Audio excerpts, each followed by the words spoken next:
Qué gusto saludarlos en este programa especial del banquillo que hemos preparado para todos ustedes. Gracias por acompañarnos en TSI de la Corporación Televicentro. El Papa Francisco, antes de fallecer, a propósito del año del jubileo, dejó un mensaje especialmente para aquellos que se dedican a las misiones en todo el mundo, convertirnos en pescadores de hombres, llevar ese mensaje hasta el último rincón del mundo. Y es precisamente lo que hace el padre Luis Toro, quien es un misionero internacional. Ha estado de visita por nuestro país para llevar este mensaje de fe, de esperanza, en medio de esta crisis, en medio de las redes sociales y de todo lo que el mundo ha contaminado y que nos ha alejado de la fe y precisamente de la iglesia. Vamos a conocer un poco del perfil del padre Luis Toro, de origen venezolano. Vean ustedes, desde Venezuela, salir de Venezuela, un país que mantiene una crisis sociopolítica, crisis económica, y bueno, presentar este testimonio ante el mundo. Y en este año electoral, sobre todo, que estamos necesitados de mucha paz y esperanza en nuestro país. Este es el padre Luis Toro. En el corazón pastoral de la Iglesia Católica, una figura se ha destacado por su entrega, cercanía con la comunidad y liderazgo espiritual. ¿Y cómo va a vivir la iglesia y el cura no me tiene una cita? Y el cura sí le tiene una cita. El padre Luis Eduardo Toro, misionero internacional de la misericordia designado por el Papa Francisco, ha dedicado su vida al servicio religioso, combinando la formación académica con una vocación profunda por el acompañamiento social y espiritual. No ando creyendo tonterías. El que le cree a un hombre es un creyón. Y el que le cree a la palabra de Dios es un creyente. Yo no soy creyón. Por eso se ponen bravos conmigo. ¿Usted es un grosero? No, yo soy un creyente, no creyón. Ha ocupado diversos roles pastorales y administrativos, caracterizándose siempre por su compromiso con los más necesitados y su capacidad para tender puentes entre la iglesia y la sociedad. En su trayectoria, ha formado a nuevas generaciones de sacerdotes, párrocos en comunidades vulnerables y figuras claves en el proceso de reconciliación. Su mensaje se basa en el amor, la justicia y la esperanza, con un profundo respeto para la dignidad humana. Además, en su labor pastoral, el padre Luis Toro ha sido reconocido por su habilidad para comunicarse, llevando el mensaje evangélico a través de los medios de comunicación, plataformas digitales y siempre en un tono sereno y edificante. Usted dice a Dios la gloria, solo en Cristo Jesús, aleluya, porque la iglesia no salva a nadie. A Petronero le patina el coco, le patina el coco, le patina el coco. El padre Luis Toro representa una iglesia viva, comprometida con los desafíos de hoy y al servicio de quienes más lo necesitan. Su testimonio sigue inspirando a cientos de fieles en todo el mundo. Testimonio que ha compartido con países de América Latina, principalmente con Honduras, y de lo que se enfrentan principalmente estos misioneros. En el caso de Venezuela y Nicaragua, vemos cómo han sido expulsados por parte de las autoridades muchos sacerdotes, muchos laicos y sobre todo aquellos que llevan un mensaje directo a la población. Y es precisamente este es el mensaje que se quiere llevar a la población hondureña y es el que vamos a compartir esta noche con todos nuestros televidentes. Acompáñenos en esta edición especial para conocer de viva voz del padre Luis Toro el mensaje que el Papa Francisco en su momento le trasladó y que quiere llevar al mundo entero. Ya regresamos. Gracias por continuar con nosotros en este programa especial en Al Banquillo a través de TSI. Vamos a ir de inmediato con la periodista Yari Barahona, que ha conversado con el padre Luis Toro, misionero internacional de la misericordia. Esta misericordia que se necesita en estos tiempos. ¿Qué significa misericordia? Misericordia es perdonar, es también llegar a los más necesitados y de igual forma poder llevar este mensaje a aquellas personas que se han olvidado de Dios, De eso se trata la misericordia y de esto no habla el padre Luis Toro con la periodista Yari Barahona. Adelante, Yari. Muchas gracias. Está con nosotros y que le damos la bienvenida en primera instancia el padre Luis Toro. Él es un sacerdote católico venezolano, destacado apologista y también misionero internacional de la misericordia, título otorgado por el Papa Francisco. Qué bueno que está con nosotros. Bienvenido a Honduras. Gracias, gracias. Estoy muy feliz de estar en Honduras. Y ahorita que acabé de comer, comí sabroso. Entonces me impactó Honduras por la comida. ¿Ya probó la baleada? No, yo no. Todavía no. No tiene que ir irse sin probarla porque es uno de los platos típicos. Pero qué bueno que está acá. Cuéntenos esa visita que nos hace y qué honor tenerlo aquí en Honduras. Sí, pues vengo a compartir la palabra del Señor. Tal como está escrito, vayan por el mundo entero y prediquen el Evangelio a toda criatura. El que crea y se bautice se salvará.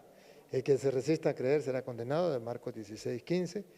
Pues esa es la misión que el Papa Francisco, como misionero de la misericordia, me ha dejado. 3 funciones a los misioneros de la misericordia. 1, predicar la palabra de Dios hasta los confines de la tierra. 2, administrar la misericordia de Dios en el sacramento de la confesión. Y 3, practicar las obras de misericordia con los más pobres, con los más necesitados, y pues eso es lo que estoy haciendo. ¿Cómo se describe el padre Luis Toro? Pues eso es como me describo yo, simplemente un misionero como el Papa me ha pedido, la Iglesia me pide, un sacerdote del Dios Altísimo que quiere llevar el Evangelio a toda criatura para que la humanidad alcance la salvación. Listo, así. Sí, en las redes sociales le preguntaba... Fuera de micrófono le preguntaba, padre, ¿les gustan las redes sociales? Y me decía, no me gustan. Pero las utiliza como una herramienta. El que no le gusta la sopa le dan 2 platos. Porque no me gusta viajar ni me gustan las redes. ¿No le gustan? No. Pero sí, digamos, lo utiliza como un puente para la comunicación. Sí. Y es necesario, no puedo dejarlo porque hoy día, por ejemplo, en el trabajo mío de evangelización, para llegar a todos los rincones de la tierra, necesito las redes, no puedo dejar de usarlas. Sí. Pero simplemente las uso cuando me da la oportunidad, las uso. Cuando no, pues no. Sí. ¿Cómo describe hoy por hoy cómo avanza la Iglesia Católica? ¿Cómo estamos en fe a nivel mundial? En crisis, pero sin embargo, en los últimos tiempos ya, en los últimos años, ha comenzado a surgir otra vez la importancia de la fe. O sea que la Iglesia ha descubierto que es necesario volver a cultivar la fe. Y ha estado en crisis por el abandono de la palabra. Porque la fe viene de la predicación de la palabra. Y cuando se detiene la predicación de la palabra, se entra en crisis. Y yo creo que, por ejemplo, la pandemia fue un termómetro para medir la fe, la esperanza y el amor, las 3 virtudes teologales.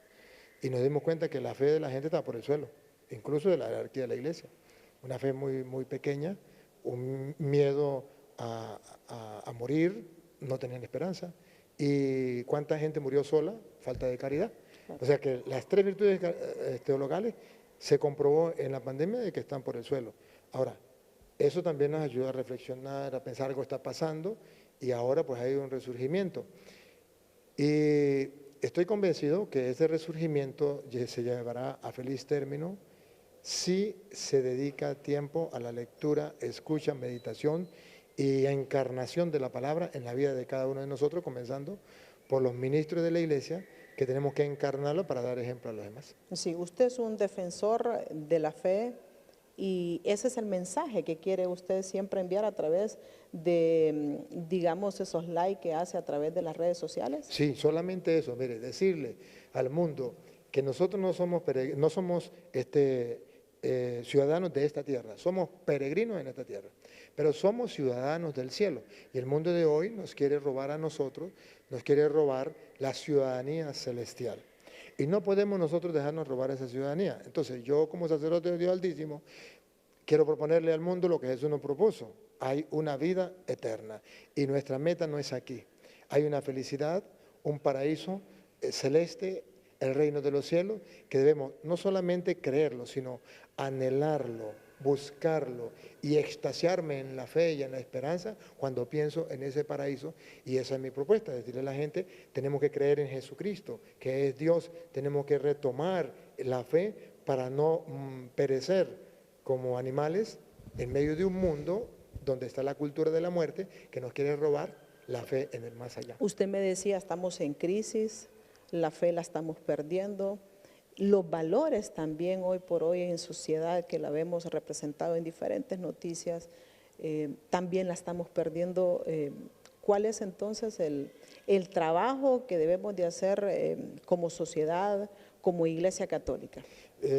Lo que usted dijo, los valores cristianos se han perdido, es el centro. O sea, valores. Valores significa que hay algo que vale más que otro. Escala de valores, hay escala de valores, hay cosas que valen más. En la fe, Dios en primer lugar, Dios sobre todas las cosas en primer lugar.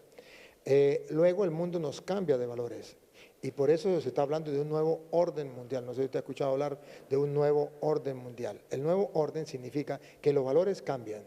Lo que antes era bueno, ahora lo llamamos malo, y lo que antes era malo, ahora lo llamamos bueno.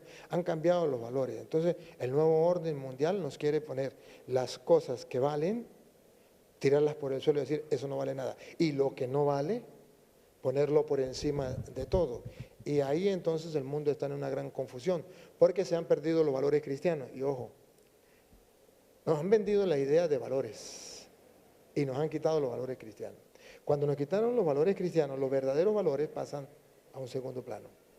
Y los que no valen, pues a un primer plano. Por eso ahora no se habla de valores en el mundo. No se habla de valores cristianos, perdón, se habla de puros valores. ¿Por qué? Porque depende. Para un drogadicto, ¿qué es un valor? Un pitillo de marihuana. Sí. Para un borracho, ¿qué es un valor? Una botella de whisky o de brandy, lo que sea. Es un valor. Lo que a él le interesa, lo que a él le gusta, lo que a él le importa. Para eso es un valor para el mundo de hoy. Por eso el mundo de hoy quitó la palabra valores cristianos. Incluso en los colegios cristianos han quitado la palabra valores cristianos y hablan de puros valores. Mientras que se hable de puros valores, depende de quién ponga esos valores. Mientras si se habla de valores cristianos, ya sabemos que los puso Cristo, que es Dios, y esos valores nunca van a cambiar, siempre estará. Primero, amar a Dios sobre todas las cosas. Segundo, al prójimo como a ti mismo, y esos valores nunca cambiarán, porque son valores cristianos. Si se habla de valores, se perdió todo, porque depende de la persona que diga qué es un valor para él. Sí, bueno. Misionero Internacional de la Misericordia, un título otorgado por el Papa Francisco, un papa que creía mucho en los valores de la familia, que creía mucho en la juventud y que buscaba ese cese a la guerra. Sí, el Papa Francisco, yo sé que Dios lo tomó para, es un invento de él, para inventar los misioneros de la misericordia, que no existían en la iglesia. ¿Y para qué? Para recordarle al mundo que Dios es misericordioso y en el momento oportuno, en el momento que el mundo que necesitaba escucharlo. ¿Por qué? Porque el hombre de hoy se ha olvidado de que es pecador. Otros dicen, soy pecador, pero no tengo remedio. ¿Para qué voy a cambiar? ¿No puedo cambiar? ¿O para qué cambio? O otro dice, pero yo soy tan malo que no tengo perdón de Dios. Entonces el Papa, guiado por el Espíritu Santo, le dice al mundo, está la misericordia de Dios. O sea, que todos somos pecadores, lo sabemos, pero que cuando una persona quiere cambiar, Dios no quiere la muerte del pecador, sino que cambie de conducta y viva. Y no hay diferencia. A todos los pecadores, Dios los ama. Ojo, a los pecadores, no el pecado, a los pecadores, y a todos los pecadores Dios nos llama a seguirle, a servirle y a ganarnos el reino de los cielos. Entonces, por eso el Papa tuvo el afán de gritarle al mundo que la misericordia de Dios existe para aquellos que creen que no pueden ser perdonados, o para aquellos que dicen yo no tengo pecado, o para aquellos que quieren vivir en la cultura de la muerte, o sea, pensando simplemente en que se murió y se acabó, o pensando simplemente servirle al diablo, olvidándose de Dios. Entonces hay un Dios que nos busca, que nos ama, y porque nos ama, nos perdona. La misericordia, me dice, y yo le voy a consultar, padre, porque usted es un padre, un sacerdote que tiene muchos seguidores a través de las redes sociales. Recién aquí, justamente donde estamos, en la Basílica Menor de Suyapa, nos encontramos un fan suyo. ¿Ah, sí? Un fan suyo que bueno, dice, no me pierdo yo los lives del padre Luis Toro, porque me gustan esos mensajes, esa defensa a la fe católica, a seguir impulsando esos valores, como dice usted, que solamente han cambiado, ¿verdad? Pero que siguen ahí y que entonces como sociedad, como iglesia, tendríamos que hacer un mismo equipo. Y ponerle un solo equipo y ponerle no valores, sino valores cristianos, porque ahí nadie se confunde. Ahí todos estamos claros, porque los valores cristianos los dictó Cristo y solamente trata de asumirlos. Y precisamente ese es mi trabajo, y las personas que nos siguen a través de las redes sociales saben que precisamente ese es mi trabajo. Poner en alto los valores cristianos, lo que Jesucristo dijo, Él es el camino, la verdad y la vida. Lo que Él dijo, eso es lo que a nosotros nos importa. Y fíjese usted que la gente tiene sed y hambre de esa palabra de Dios. Por eso la gente ve los videos y le gusta. ¿Qué le gusta a la gente? Un sacerdote hablar, no, porque ¿cuántos sacerdotes hablan? Sí. Que hable de Dios, no, sino que les predico la palabra de Dios con capítulos y versículos, con sustento, con base, porque la gente hoy quiere tener una fe sustentada sobre todo en la palabra de Dios, y ese es mi trabajo, que la gente sepa por qué lo cree y que tenga una fe firme, que nada lo haga tambalear, y que esa fe firme no sea una fe hacia un hombre, sino sea la fe hacia Jesucristo, que es Dios, el camino, la verdad y la vida, y el que en Él cree tendrá vida eterna. ¿Y cuándo fue que decidió entonces utilizar esas redes sociales como una herramienta? No, yo no lo decidí, me lo obligaron. Me lo obligaron porque nunca había agarrado un micrófono, para radio, nada, y mucho menos una cámara, pero sí daba las enseñanzas, y entonces un día por allá, Verbo y Vida, un grupo de la Iglesia Católica, me invitó a dar unas enseñanzas y grabó una cámara así, y yo me molesté mucho porque no me gustó, porque tenía miedo, porque no sabía defenderme ante las redes. Los comentarios que pudieran hacer. Sí, claro, y a pesar que no era por internet, sino solamente grabadito así, en cámara.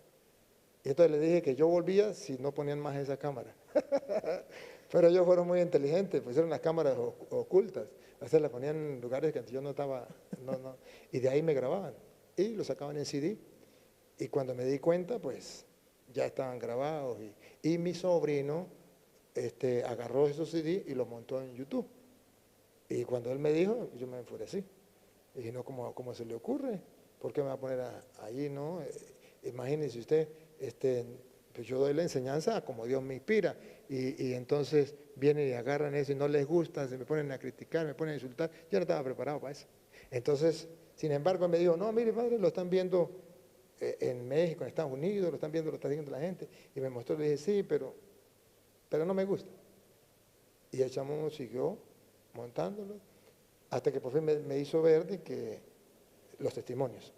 A mí lo que me hizo estar aquí fueron los testimonios. Él me fue mostrando, mire padre, aquí esta persona de tal parte del mundo, dice que le sirvió su enseñanza, que se convirtió gracias a sus videos, etc. Y eso me fue a mí entonces haciendo como acercarme a las redes, o permitir que las redes se acercaran a mí, ¿no? El primer día que eso fue en la pantalla de televisión. Cuando me tocó en la radio, le contara mi experiencia, cuando un micrófono solo, yo hablando ahí solo, me parecía un tonto hablando solo con un micrófono, claro, no miraba a nadie, ¿no? Pero la gente me escuchaba, pero para mí, yo soy un hombre campesino, me capta, yo no soy de la ciudad, yo soy del campo, del monte, y estar hablando solo con un micrófono me parecía el más tonto del mundo. Pero lo fui superando poco a poco, y ahora simplemente no tomo en cuenta las redes, sino que hablo ya. Yo hablo con aquí, no me importa si me están grabando o no me están grabando, si me importa es el mensaje que tengo que dar. Y ese mensaje está llegando a jóvenes que hoy por hoy, bueno, dicen por ahí, es muy difícil ver un joven en una iglesia. Eso es verdad. Está llegando a los jóvenes porque los jóvenes quieren propuestas, y propuestas buenas. Y los jóvenes quieren ilusiones, quieren esperanzas, pero ilusiones no fallidas, sino ilusiones ciertas. Entonces el joven siempre está en esa búsqueda. Y Jesucristo le trae al joven y al que no es joven una propuesta, unas ilusiones, esperanzas, pero tan ciertísimas al punto que la misma Sagrada Escritura dice, fallará el sol, la luna y las estrellas, antes de que falle la palabra de Dios, las promesas de Dios. Entonces, eso es lo que el joven en sí busca, pero si no se le presenta, pues el joven sigue buscando otras cosas que no le dan, no le satisfacen, no le llenan.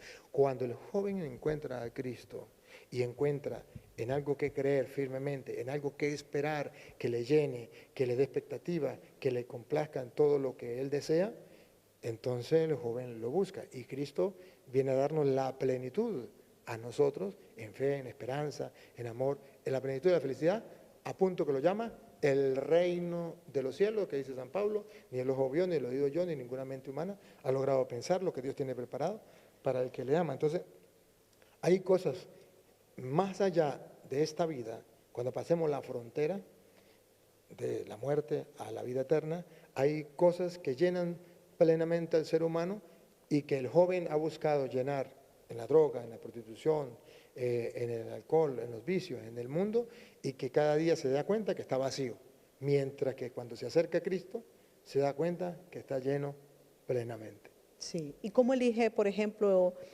una vez que va a hacer un live, el tema o el mensaje que quiere usted difundir a través de esas plataformas? Así como lo estamos haciendo ahorita, sin saber, solamente como Dios me inspire.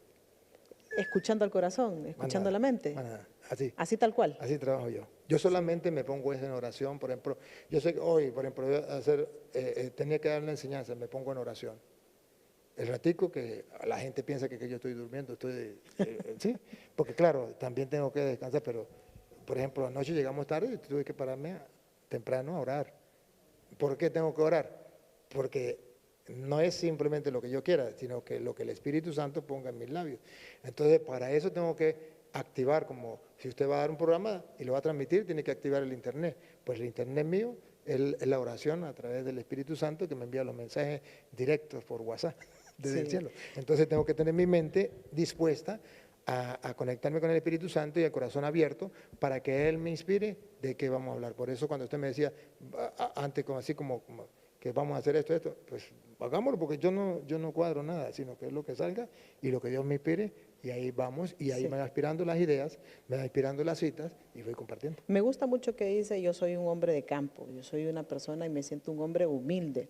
Y lo vemos, bueno, y lo hemos visto incluso en sus live, siempre representando con esa camisa de El Toro. Sí, por varios motivos. Mire, lo del toro tiene un significado. Ajá. Primero, que mi apellido es Toro. Y entonces en el liceo, o en el seminario, no sabían que mi apellido era Toro, entonces me decían Toro, y ellos pensaban que era un sobrenombre. Y no, yo soy Toro por el apellido, ¿no? En segundo lugar, porque uno de los evangelistas representa al toro, y el toro pues muestra también de fuerza, ¿no? Y en esto pues el toro es que Dios me ha dado la fuerza para hacer lo que hago. ¿Por qué? Porque siendo yo, dijo uno por allá, un campesino del campo, donde no tengo la experiencia de nada, pero con la fuerza, por eso el toro, la fuerza de Dios, voy adelante.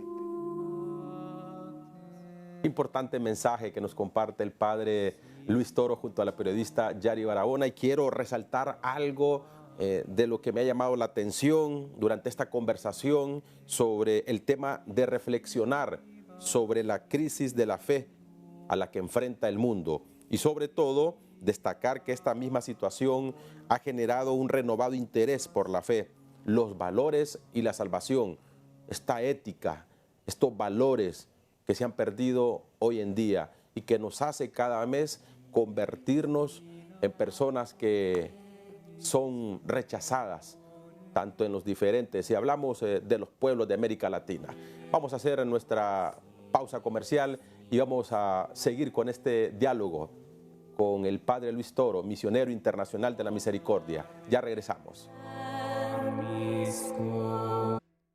Gracias por continuar con la señal de TSI en el banquillo y este programa especial que les estamos presentando en esta visita del padre venezolano Luis Toro, misionero internacional de la misericordia, en esta conversación con la periodista Yari Barahona. Continuamos con la segunda parte de esta entrega. Adelante, Yari.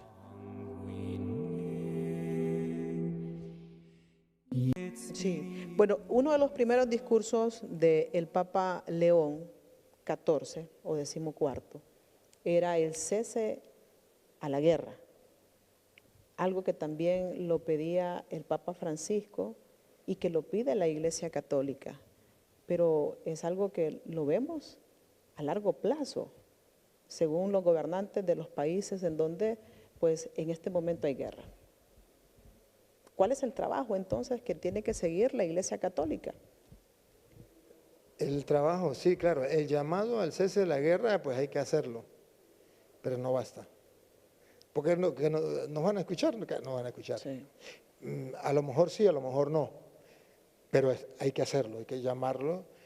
Pero el cese de la guerra está en el sembrar en la mente y el corazón de los gobernantes y los no gobernantes que mañana van a gobernar, sembrar el Evangelio de Jesucristo, que es el Evangelio de la paz, que es el Evangelio del amor, que se centra en el amar a Dios sobre todas las cosas y al prójimo como a sí mismo. Y cuando yo amo al prójimo como a mí mismo, entonces adiós las guerras.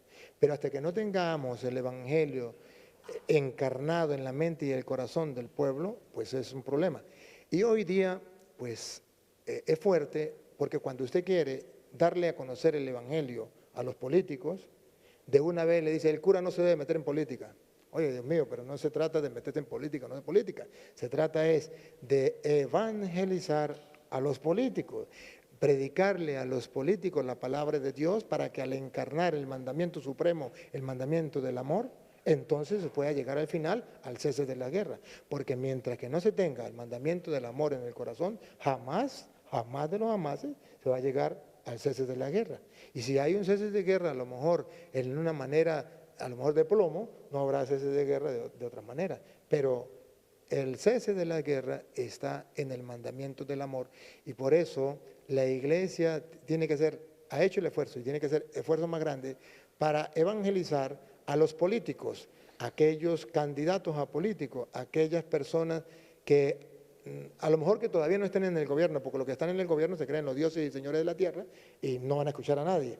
Pero resulta que más adelante vendrá otro gobierno, a esos que están militando para luego ser gobernantes, a esos hay que sembrarles el Evangelio para que cuando lleguen allá haya un cese de guerra. Mientras tanto, habrá enemistades porque si no está Dios en el corazón, es un problema. Y ese es el problema del siglo XXI. Ausencia de Dios en la mente y el corazón del ser humano. Bueno, ahora que tocó el tema de la política, usted viene y es originario de Venezuela. Así es. Un país y un presidente actual que para muchos es un dictador. Y le voy a preguntar porque en países como Venezuela, en países como Nicaragua, en países como en Cuba, mucho se ha dicho de que la Iglesia Católica prácticamente está desapareciendo, en donde solamente vale los mensajes que ellos tiren o que den como políticos, como funcionarios, como gobernantes. ¿Cómo le va en eso?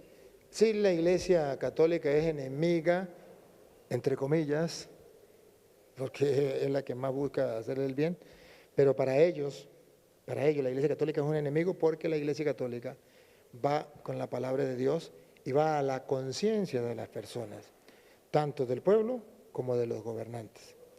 Cuando se toca la conciencia, a ellos no les gusta. Entonces la Iglesia pasa a ser como un enemigo porque está en contra, pero no está en contra del gobernante, ni está en contra de los dirigentes, no, está en contra de la forma de actuar, de proceder, de las ideologías, de los valores que ellos ponen. ¿De la avaricia?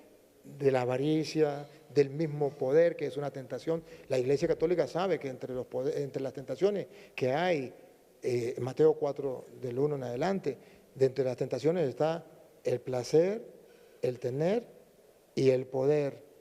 Entonces la Iglesia dice, bueno, pero es una tentación del diablo. Y como a ellos no les importa si le sirven al diablo o no, si le sirven a Dios o no, a ellos lo que les importa es el poder o el dinero, pues entonces la Iglesia, que quiere hacer un bien, diciéndole, aconsejándole, animándole, ayudándole a salir, tetiendo la mano, mire, este es el camino, indicándole, entonces ellos sienten que la Iglesia más bien nos está atacando, y la Iglesia no nos está atacando, la Iglesia les está advirtiendo, evangelizando, predicando, y entonces quieren cortar la Iglesia con un cuchillo de cartón. La Iglesia no debe meterse en política.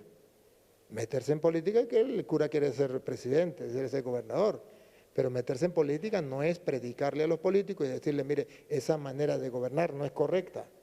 Esa manera de gobernar ya fracasó, esa manera de gobernar explota, humilla, empobrece. El mundo entero, incluso los que estén a favor del gobierno de Venezuela, puede descubrir que eso no funciona. Uno de los países más ricos del mundo, ahora está viviendo las miserias más grandes del mundo, que su moneda le han quitado 6 o más ceros, o sea que ya no sabemos, de moneda ya no sabemos cómo. La devaluación ha sido tan grande que ya no se puede ni siquiera expresar con palabras, solamente colocar en números ahí porque ya no se pueden ni leer los números de la inflación. Entonces, eso fracasa. Decirle a ellos que eso fracasa es como mentarle la madre y de una vez pasa a ser uno su enemigo, sin serlo. Solamente diciéndole, ¿por qué no cambian? No se dan cuenta que eso ha fracasado, no se dan cuenta que eso no hace prosperar al pueblo, no se dan cuenta que eso no trae felicidad al pueblo, que son las promesas populistas que ustedes hacen y eso no funciona.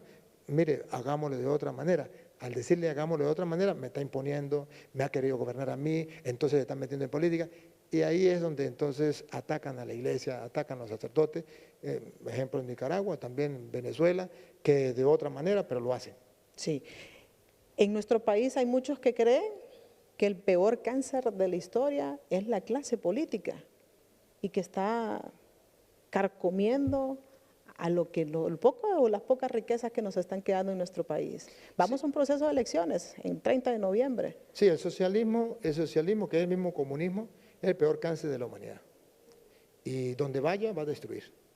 Y ojo, hay un dicho popular que dice, cuando vea la barba de su vecino ardiendo, pon la tuya en remojo. Sí. Pero resulta que allá en Venezuela decimos que el mundo es envidioso. Sí. Quiere experimentar lo que nosotros experimentamos. Entonces, y nadie aprende por el pellejo ajeno, ¿no? Por los golpes ajenos. Pero la verdad es esa, y lo digo con humildad y sencillez, pero con toda claridad. Los pueblos que buscan una salida en el comunismo van al fracaso. No hay sí. salida. Y aquí voy a finalizar, padre, gracias por el tiempo que nos ha brindado. El tema de la migración, yo sé que usted trabaja muy cercano con los migrantes, les brindan un apoyo y esto es un mal endémico en la mayor parte de los países de la región centroamericana y latinoamericana. Venezuela justamente es uno de los países que más migrantes tiene, Honduras también a la cabeza, junto con El Salvador y Guatemala. En Venezuela vivíamos muy felices. Y no sabíamos que vivíamos felices. Éramos felices y no lo sabíamos. Éramos felices y no lo sabíamos. Sí, sí. Y luego más de 8 millones de venezolanos han tenido que huir para no morir de hambre. Para morir en la carretera buscando una salida. Para morir en otros países buscando una salida. Claro está. Y yo llamo al mundo a la reflexión. Si usted me permite, yo llamo al mundo a la reflexión. Mira, a mí me duele que un venezolano tenga que dejar sin querer, por obligación, madre, padre, hijos, tiene que dejar casa, todo, irse, sin saber a dónde va, sin tener un trabajo, sin tener nada. Va a la expectativa con la esperanza de que alguien le tienda la mano o un mejor futuro. No lleva dinero, no lleva nada. Yo tuve la experiencia donde el propósito, por ejemplo, de las autoridades en Venezuela a los migrantes era quitarle todo, que se fueran sin nada, incluso sin zapatos. Y le quitaban los zapatos, por ejemplo, guardias que le decían, deme plata, si no tiene plata me dan los zapatos, y tienen que darle los zapatos y se descalza. O los pantalones. Entonces, ellos se iban, pero salían del país con la esperanza de mañana comer. Hoy no, llevan 2 días, 3 días sin comer. Y ese es el trabajo de nosotros, recibirlo en el refugio que tenemos, darle comida, darle posada, aunque sea que tomen fuerza, tienen 3 días sin comer, 2 días sin comer, vienen viajando un mes caminando, lo que sea, y hay que darles la opción a que sigan adelante. Pero cuando uno le pregunta, ¿y a dónde van? No sé. ¿Tienen familia? No, nada. ¿Y cómo se va así? Bueno, preferimos morir en el intento y no quedarnos a morir de hambre en este país, donde solamente los que gobiernan y los que están enchufados al gobierno son los que tienen vida, y los demás están destinados a morir. Si a eso se le llama vida, pues ánimo, los otros países que quieran, pues sigan ahí. Pero entonces los caminantes van saliendo. Entonces, al salir a otro país, llegan, no tienen nada. Van buscando una mano amiga, un ángel de la guarda que se les presente. Si no encuentran ese ángel de la guarda, tienen hijos, van, porque salen mujeres con 3 hijos, 4 hijos. A veces sale la pareja completa. el hombre y la mujer con 5 hijos. Ah, está bien. El niño llora que tiene hambre, no le puede dar comida. No tiene para darle, porque a la que le da pecho, ella no ha comido, ¿qué le va a dar? Entonces, si llegan allá, piden. Él dice, pero ustedes en vez de pedir, ¿por qué no trabajan? Pero está llegando a un país, Colombia, Honduras, Estados Unidos, donde sea. ¿Cómo voy a trabajar si todavía no me han dado trabajo, ni siquiera tengo papeles para trabajar? Deme algo de comer. Entonces, la gente dice, no, pero esos vienen de allá porque a lo mejor quieren darse un paseo. Y no es un paseo, es que están salvando la vida. Y llegan aquí a cualquier parte y de repente dicen, bueno, pues, no tengo que comer, y encuentran algo para comer, lo agarran y no era suyo. Entonces son unos ladrones. Pero yo pregunto al mundo entero, ¿y qué haría usted en el lugar de esa persona? ¿Se moriría de hambre, esos niños muriéndose de hambre, y que usted vea un pan y usted lo pida y no se lo dé, y usted lo puede agarrar? ¿No lo va a agarrar? Usted lo agarra. Que lo metan preso, que le quiten la vida, no me importa, pero intenté alimentar a mis hijos. Ahora, ¿qué sería lo mejor? Que cuando lleguen los inmigrantes a cualquier lugar, pues decirle, oye, yo te ayudo con trabajo, tome aquella comidita, yo te ayudo con un trabajo, vamos a ver para que surja. Y mientras encuentran un trabajo, yo como creyente, yo como cristiano, o yo como ciudadano, si no soy cristiano, voy a brindarle la mano a esta persona para que luego pueda encontrar un trabajo y pueda subsistir por su propia cuenta. Claro, al no tenderle la mano, entonces la crítica es, los venezolanos son unos ladrones, o los tildan así. Ya nosotros, por ejemplo, para entrar en cualquier país, nosotros ya no podemos entrar. Incluso aquí en Honduras nos costó para entrar y todo. Y en todas partes es difícil para entrar. Hoy ya estamos marcados, señalados. Claro. Pero la caridad, el Evangelio de Jesucristo en Mateo capítulo 25, versículo 31 en adelante, dice a todos, creyentes y no creyentes, ateos, no ateos, bueno, como sea, políticos o no políticos, a los que sea, dice el Señor, que un día Él vendrá como juez y pondrá a uno a la derecha y otros a la izquierda y dirá a los de la derecha, vengan benditos de mi Padre al reino preparado para ustedes antes de la creación del mundo, porque tuve hambre, me dieron de comer. Tuve sed, me dieron de beber, era forastero, caminante, peregrino, inmigrante, y me hospedaron. Estuve enfermo en la cárcel, me visitaron. ¿Cuándo, Señor?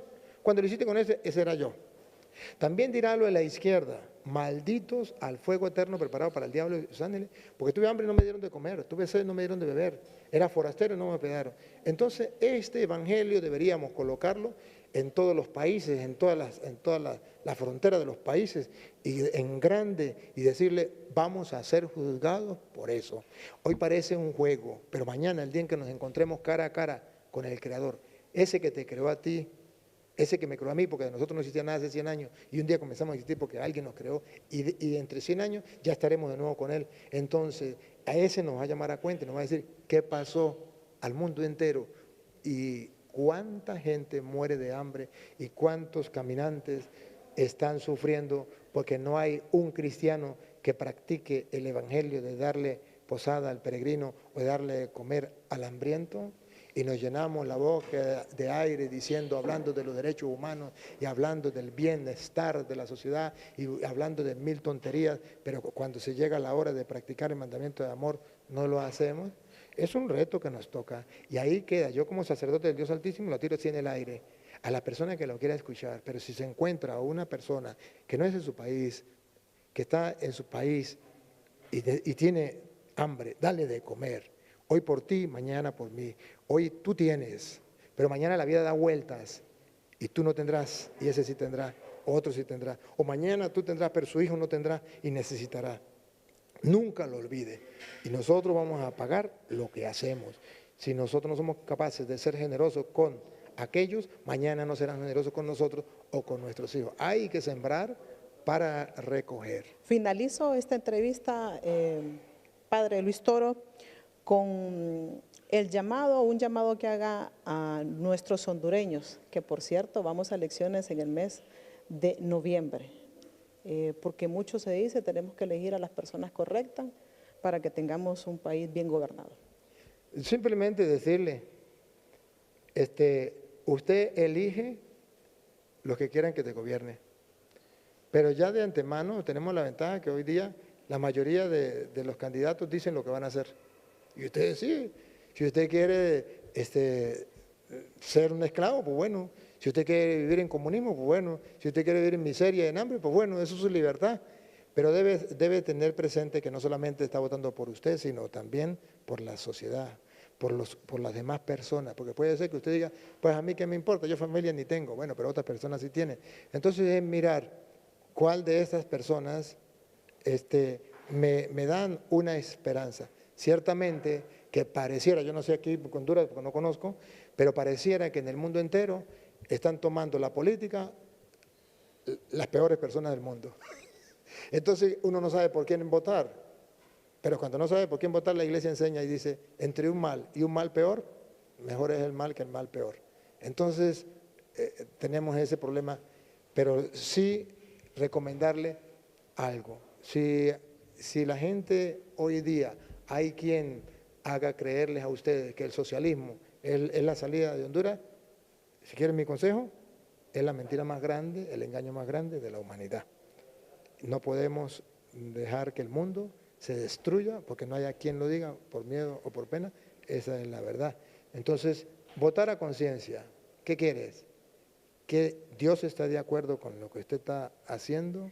Ah, no, pero es que a mí me gusta, no se trata de si le gusta o no le gusta, es quién tiene mayores valores cristianos, quién va llevando las riendas por los caminos del Evangelio. Y si no a plenitud, al menos que se identifique con algo.